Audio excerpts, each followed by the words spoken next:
Hello, everybody, and welcome to the Podguyz Podcast. Today's show is brought to you by, cat blinders. Yeah. They're always watching you. Always. Like this. It sounds like as if somebody would make them as if they were going to raise cats one day. Yeah. Cat rapists. Rape. Oh, yeah. Sorry. I'm Tony Kaz, followed by Kevin Neary here. And Sparky. And the new tablet this week. Ooh, a new tablet. Ran out some Oh yeah, that's what else I bought with my COVID money. I bought new tablets and markers. I bought alcohol with my money. Tony felt left off. I was the only one drawing. Now it's his turn to start.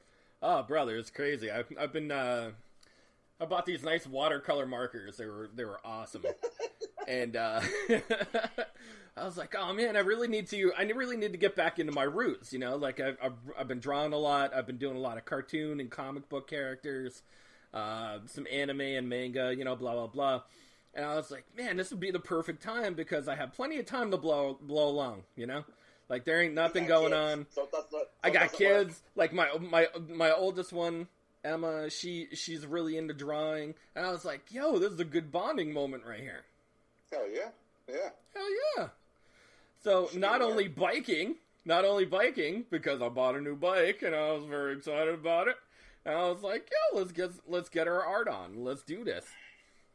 How about you guys? What are you guys doing with the during the lockup? I've been doing dialogue writing a lot via different scripts that I want to write. I wanted to write a romantic novel, so I started off by writing a porno and then just really censored the hell out of it. Turns into a romance novel. No. Even harder censorship than a softcore porno. Whoa. Whoa. Censored the hell out of it, and it turned into a love story. Aww. So yeah. And, look, even pornos are romantic sometimes. Well, that's what romantic novels are. They are the softest That's what it is. It beeps. What's that, You Spark? see a bunch of fuzzy things, and you just hear beep. That's like a young adult book with sex in it. Yes, it is. basically. Yeah. Yeah. In other words, like Twilight. Oh wait, you can't say Twilight. Twilight, there's only one thing that I've seen. That's about it. Been doing that. I've been watching the stock market, of course. You know, I've always enjoyed doing that idea. And then getting into watching the 2020 election coverage. Ooh, crazy, right? Yeah. Brother, that'll bring us into our first topic today, actually. Oh. And I'm glad that you mentioned something because Trump and Biden squaring off against each other for the race brother capital. Who's the most racist in 2020? It's not me because my people were over by the thing, and if you're not listening to this, then you're not black. Yeah, it's weird because that's after the census heard that if you're not voting for Biden, you're not black. They changed up the race question to just ask you if you're voting for Biden or Trump, so that way they know. Oh yeah. Freaking asinine. Because nobody more than a rich white guy from Scranton, Pennsylvania, originally, yeah, once a senator, yeah, from Delaware. No one as much as that caliber of a person should tell black people if they are black or not. I'm dumbfounded, man. And here's the thing, right? Trump says some really ridiculous, asinine shit, and it is what it is. On the other hand, you have an incumbent who also says the most dumbest shit ever to try to match him. And I've never seen it. I've never seen someone want to dumb down their level to a level like let's say you're even here. Let's say Biden was right here. And he was kind of teetering on in the middle with his incoherent sentences and weird mannerisms Right? Let's even nice say way he was to here. put it right there, Tone. We'll even say he's right here because you can't put him in the middle. He didn't have a huge lead above Trump, but that guy, I can't even explain what he does to my soul, as far as looking at him with children, or. See, the thing is, does Biden think that he's allowed to say something like that? I don't know. I don't know. Did somebody give him the clearance one day to just... Somebody just gave him a card? They were like, oh, here, you can say the N card anytime you want. Yeah, and it was probably made out of cardboard, and he took it as if it was a validation. Like, thank you so much. Yeah, he got it on a business card one day. Yeah, I totally don't work for the opposing party, but here's that card. You could say that if nobody votes, if black people don't vote for you, that you aren't black. Here you go. He's like, hey, Linda, hey, where's my wife? Who's my wife? Who am I? Well, he actually was quoted by saying there's no way. Joe Biden was quoted saying in an interview on MSNBC that there is no way he can beat Joe Biden. And they had to remind him of his name. Yes. They had to say, well, you are Joe Biden. And man, the he was floored.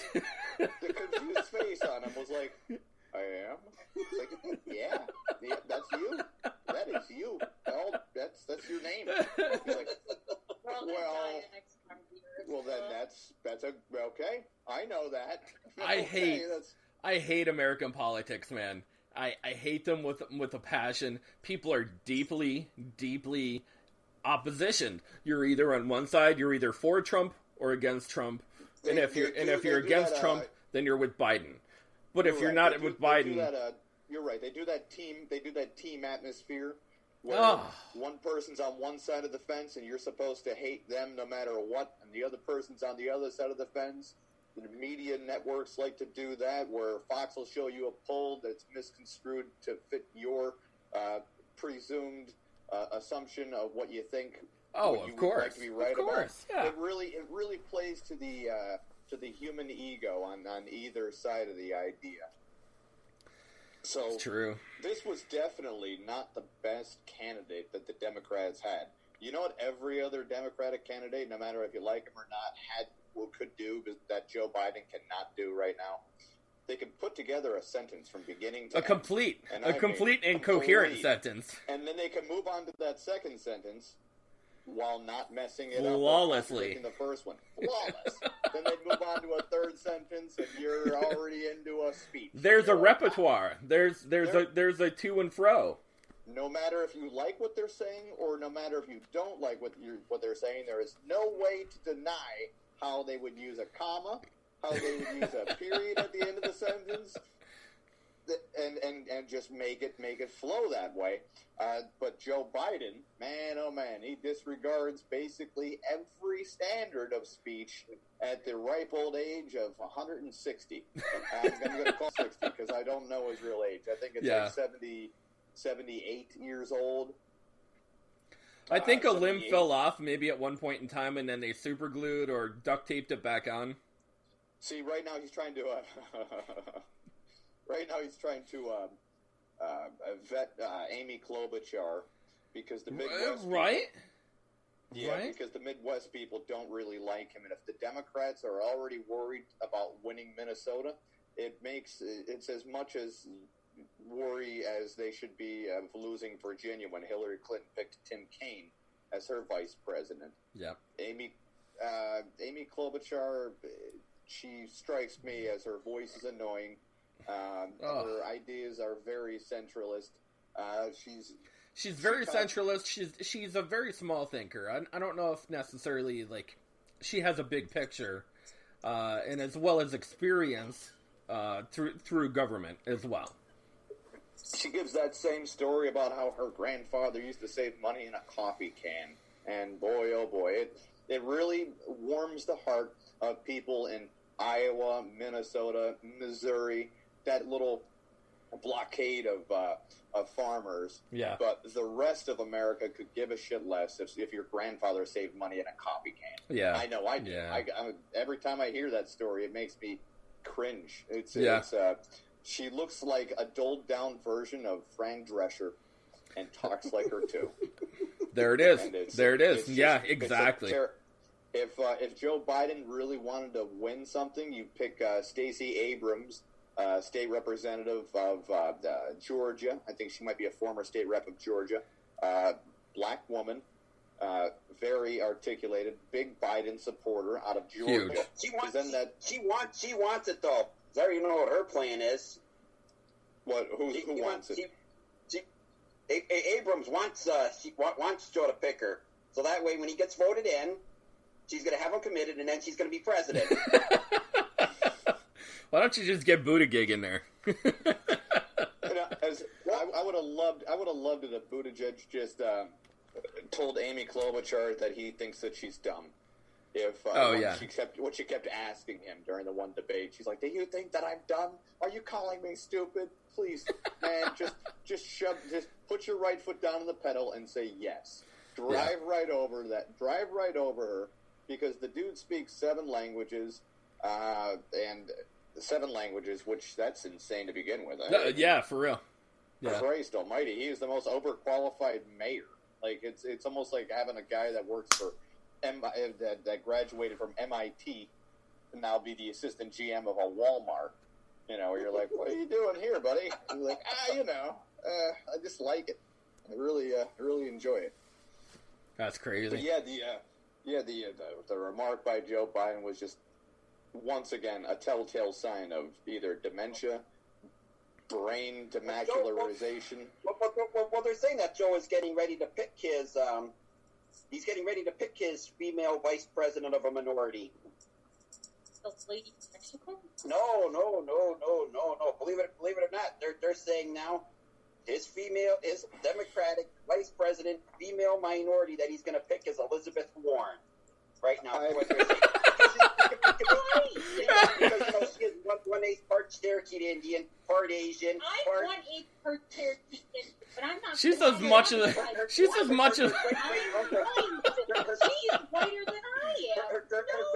Her great uncle. She's whiter than my left testicle. Came from Mexico, right? That's a white left testicle. That's white.